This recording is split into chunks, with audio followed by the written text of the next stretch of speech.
হৃদরোগে আক্রান্ত হয়ে বঙ্গবন্ধু মেডিকেলে ভর্তি হয়েছেন আওয়ামী লীগ সাধারণ সম্পাদক ওবায়দুল কাদের। তাঁকে রাখা হয়েছে ৭২ ঘণ্টার পর্যবেক্ষণে। হার্টে ধরা পড়েছে ৩টি ব্লক। চিকিৎসকরা জানান তিনি চোখ খুলেছেন, সাড়া দিচ্ছেন, তবে এখনও সংকটাপন্ন। এই মুহূর্তে তাঁকে কোথায় স্থানান্তর করা সম্ভব নয়। তাকে দেখতে হাসপাতালে গেছেন রাষ্ট্রপতি ও প্রধানমন্ত্রী। এদিকে ওবায়দুল কাদেরের শারীরিক অবস্থা পর্যবেক্ষণে সিঙ্গাপুরের একটি বিশেষজ্ঞ দল চিকিৎসক আসছেন ঢাকায়। রাজশাহী থেকে ঢাকা ফিরেই চিকিৎসাধীন আওয়ামী লীগের সাধারণ সম্পাদক এবং সড়ক পরিবহন ও সেতুমন্ত্রী ওবায়দুল কাদেরকে দেখতে বেলা ৩:৩০টার দিকে বঙ্গবন্ধু মেডিকেলে যান প্রধানমন্ত্রী শেখ হাসিনা। চিকিৎসকদের কাছে তিনি ওবায়দুল কাদেরের শারীরিক অবস্থার খোঁজ খবর নেন।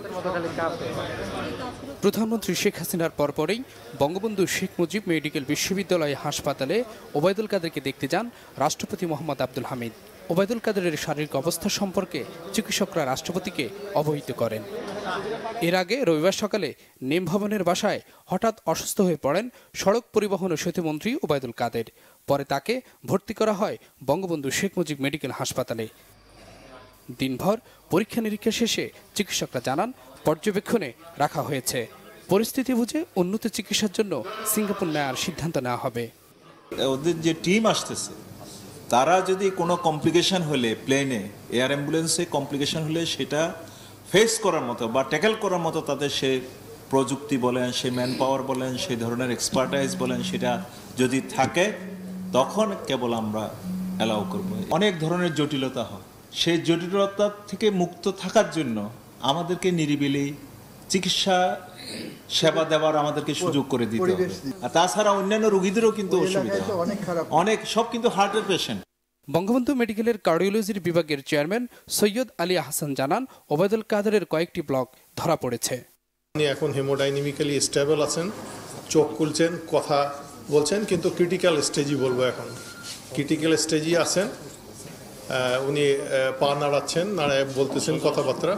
এই হেমোডাইনামিক স্টেবিলিটি যদি আইবিপি মেশিন দেয় কিছুক্ষণ স্টেবল থাকে, তাহলে আমাদের সিদ্ধান্ত দুইটা হবে, যে আমরা হয়তো মেডিকেলও থেরাপি দিয়েও যেতে পারি অথবা বাইপাস, নেক্সট হয়তো অন্যান্য যে নালীগুলো ব্লক আছে সেইগুলা খুলে দেওয়ার জন্য হয়তো বা বাইপাস করতে পারি। এই রিপারফিউশন ইনজুরি থেকে বেরিয়ে আসতে বেশ কিছুটা সময় লাগে, কোনো সময় 6 ঘন্টা, কোনো সময় 12 ঘন্টা, কোনো সময় আবার 1 দিন বা 2 দিনও লেগে যেতে পারে।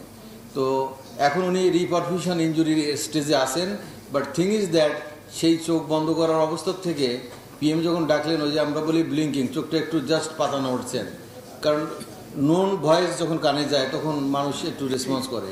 That was the first. আমিও তখন পাশে ছিলাম, আমরা সবাই পাশে।